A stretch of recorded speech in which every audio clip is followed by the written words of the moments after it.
dedicated to marking the contributions of women to our society, no matter how big or how small.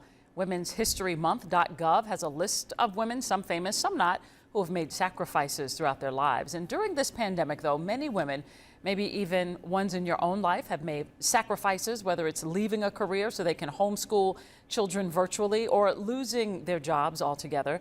The past year has been particularly hard on women. I talked with Violette de Ayala. She's founder of Fem City. We talked about the lifelines needed for women in business.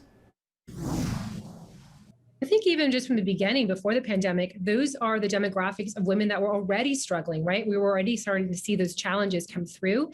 And with the pandemic, we have an added level of responsibilities, lack of support, lack of mentorship. And so what that pandemic really brought out was the truth of what was already going on underneath all of that.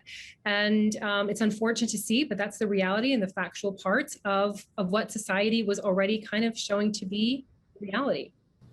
When you say lack of support, are you talking about childcare, having someone else in the home that can help with virtual school, because that, of course, changed lives for a lot of moms, and then having mentors at work or support networks?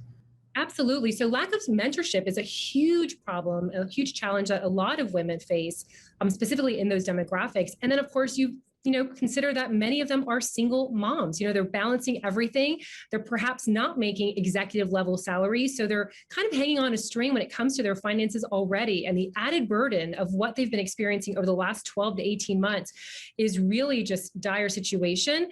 Lack of mentorship, lack of support at home with the family unit. And then, of course, all of the added stresses of what just balancing out every single day. So how do we get many of these women back to work?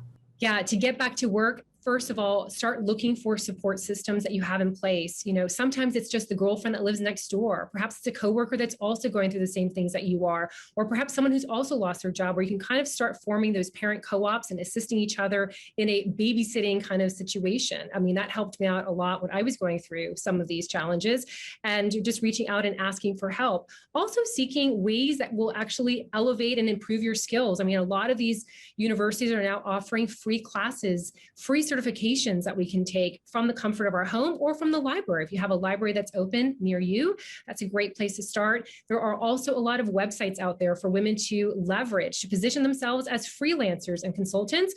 If we start getting some money in our pocket, it starts alleviating a little of the stress, and we can start kind of really moving forward into bigger and bigger paths for ourselves. Yeah, certainly hoping that 2021 is a better year. Violet, thank you so much. Thank you so much. In honor of International Women's Day, Fem City is having a virtual summit with workshops and networking opportunities. That's coming up on Monday, March 8th. We posted information on our website. Look under links on 2. Let's check in now with Brad.